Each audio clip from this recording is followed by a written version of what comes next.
We interrupt that story to take you live to the Prime Minister Anthony Albanese in Beijing. This morning we had a very constructive meeting with President Xi in which we spoke about the range of issues facing our relationship with China. Here and always, I'm guided by Australia's national interests. My government's approach to our relationship with China is patient, is calibrated and is deliberate. And it is aimed at cooperating wherever we can, disagreeing where we must, but engaging in our national interests. Given that 1 in 4 of Australian jobs depends upon trade, and given that China is overwhelmingly, by far, the largest trading partner that Australia has, it is very much in the interests of Australian jobs and the Australian economy to have a positive and constructive relationship with China. Dialogue is how we advance our interests, how we manage our differences, and we guard against misunderstanding. And the purpose of my visit here is to advance Australia's interests. President Xi and I agreed that dialogue must be at the centre of our relationship.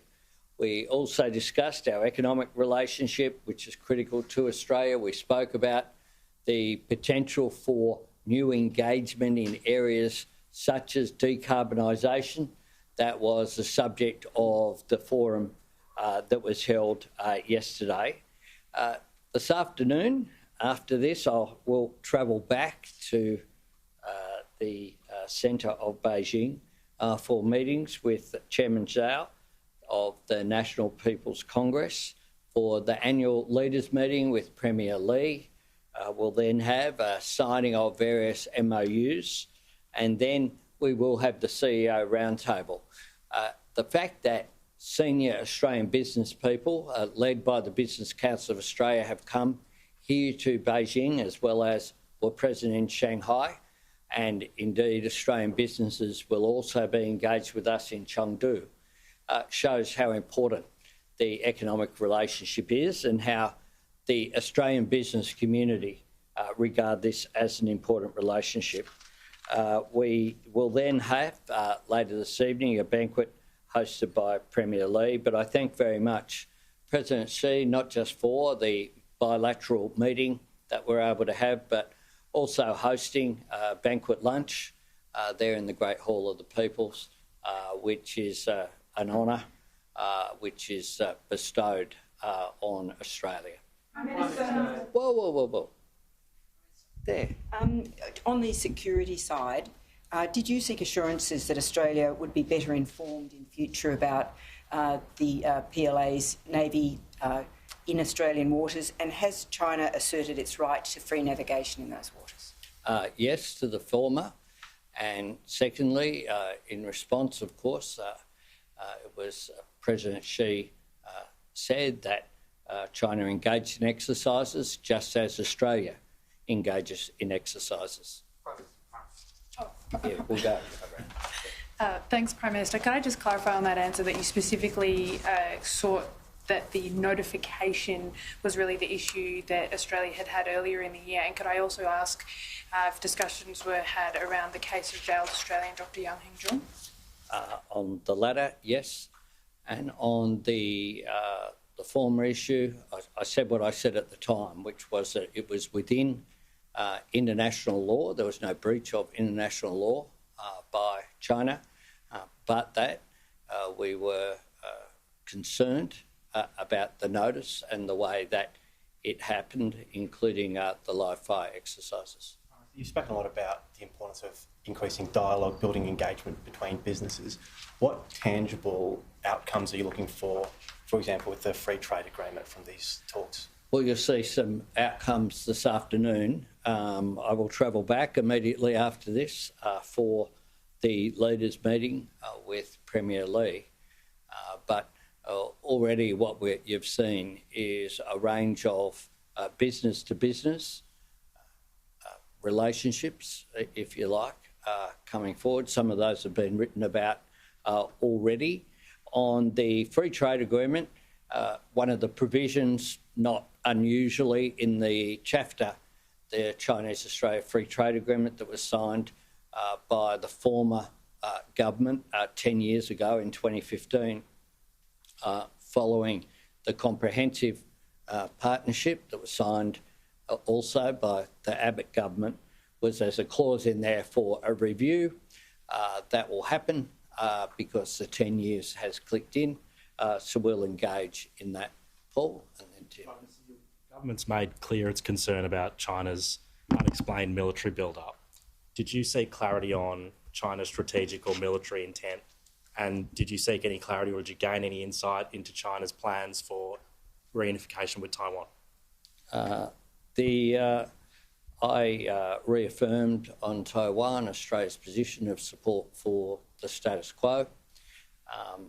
On the military build-up and what its purpose is, what China's strategic and military aims are. Well, you would be surprised if that was brought forward in, I'm not sure what you're getting at or what you're suggesting might be, have been raised. I'm not sure the context. Well, your government's raised concerns about the military build-up and the lack of clarity around what it might be used for. Do you feel confident that China is a force for peace in the region after this meeting, or do you? Well, what we did was we put forward Australia's position, or I did, which is that we want peace and security in the region. That is in the interests of both Australia and in the interests of China. Prime Minister, our security partner, the United States, regards China as its greatest military threat. I'd like you, if you could, to say how do you regard China in terms of its threat, and particularly, has your view on the security threat changed as a result of your sitting down with the President? On the latter, no, it hasn't.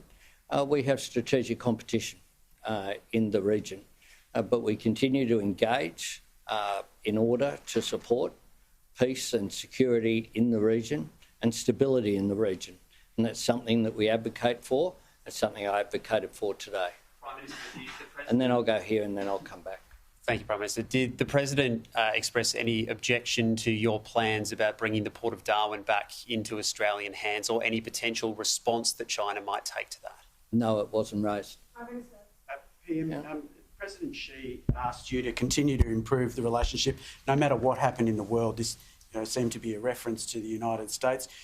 Did you make any sort of commitments in terms of the ongoing relationship with China in terms of the actions of the United States, what it may do? I spoke about the relationship with China. That was the purpose of the visit and the purpose of the meeting. And the fact is we do live in an uncertain world, something that I've said a number of times during the recent election campaign. You might have noted that in various speeches, media conferences on a daily basis. So that is just a fact, that observation. But I was speaking about the relationship between Australia and China, and I asserted Australia's position. You mentioned Dr. Yang was mentioned. Are you able to elaborate, and are we any closer to perhaps getting him out of jail and back home to Australia? Well, I raised Dr. Young's case. You wouldn't expect there to be an immediate outcome. That's not the way these things work. The way it works is by that patient, calibrated advocacy. That is what Australians do. That's what my government does. And I point to my government's record when it comes to these issues. No, we're going around. Hi, James from Bloomberg News. You mentioned dialogue, but on defence intercepts in the South China Sea, in the East China Sea, Australia has complained a number of times about Chinese actions which have been Australia's said unsafe. Japan, the Philippines, Taiwan, other countries have also said the same thing. Do you think, or do you get an impression that there is going to be more dialogue on these kinds of things? There is going to be a change in how the PLA acts in the region, or are your queries on this falling on deaf ears? Well, we raised the issue of Australia's interests, and we raised it in specific contexts as well, that there have been these maritime incidents. And one of the things that we know is that dialogue is a good thing. When I spoke at the Shangri-La Dialogue in Singapore as the lead keynote speaker a few years ago, I spoke about the need for, I think it was 2023, so 2 years ago, I spoke about the need for there to be military-to-military communication between the United States and China, which had broken down. And I spoke in that context as well about the relationship that was there for a long time between the United States and the Soviet Union during the Cold War, and that there was always communication. If you don't have communication, you can have misadventure and misinterpretation as well. It's a good thing. I spoke about that in Shangri-La Dialogue, and I've spoken about it ever since. So Lewis from Reuters, how has US President Donald Trump's trade policy, in particular as it relates to Australia, affected how Australia approaches its relationship to China? Oh, look, our relationship with China is very separate from that. China's our major trading partner, the destination for more than 1 in 4 of our export dollars comes here. The trade with the United States is important, but it's less than 5%. What Australia is doing is engaging not just with China, but we engage as well with our partners around the world, and we increasingly want to see a diversification of our trade. Anna. Thank you, Prime Minister. Supporters of Yang Hengjun in Australia, including Feng Chongyi, say that they think the approach that your government has taken has been too soft and too weak and has actually invited bullying from the CCP. I'd like your response to that. In the same vein, do you hold any concerns about the fact that Australian media were encircled by local authorities earlier today, asked to delete our footage, and that the police were going to be called because we were reporting on this visit? Well, on the issue, I'm certainly not going to comment on what the family of someone who is detained here or anyone else or anywhere else. That would be entirely inappropriate and insensitive. I understand the pressures that are on people when a loved one has been incarcerated. What we will do, though, is put forward our views in a diplomatic way in order to try to maximise an outcome. And I point towards the outcomes where Australians in China, in Myanmar, in Vietnam, in Indonesia, the United States and the UK have all received outcomes that at the least could be called satisfactory because of my government's advocacy, and will continue to do that in order to achieve outcomes, and that is what our objective is. The media, of course, I'm here paying my respect to the media here. That's what I do. China has a different system, obviously, with the media, but certainly I'm here being accountable, straight. I came straight here and I'm going straight back. Now, Steve, just, and then we'll go here and here. Just briefly on the Pacific, did you discuss the Pacific with President Xi? Did you ask China for more clarity on its strategic objectives or urge it to work through the Pacific Islands Forum Secretariat? And if you did, what was the President's response? Well, I stated our position of peace and security in the Pacific and stated my position of our engagement in the Pacific. Did Xi raise US pressure on Australia and other allies over the defence of Taiwan? No. Will? Prime Minister, you said that President Xi didn't raise the Port of Darwin, and Yeah. you didn't use the opportunity meeting him to explain your policy on that. I don't need to. No. I've had the same position for a decade since the Liberal government chose to provide an incentive to the Liberal federal government, chose to give an incentive to the Northern Territory Liberal government to flog off an asset. Sorry to jump in. What? None. It wasn't raised. I can't be clearer than that. Were any issues raised by him? I can't be clearer than to say the question I was asked was not raised. Did he raise complaints about Australia's foreign investment regime? Did that come up? No. President Xi said about the trajectory that we're on and that it shouldn't change regardless of the international landscape. landscape. It did appear to be a comment about Donald Trump. Did he make any direct comments about Donald Trump or the US trade tariffs in relation to, I guess, in conversations about trade? Well, I, of course, asserted Australia's view, which was we stand for free and fair trade. We want to see an open trading system.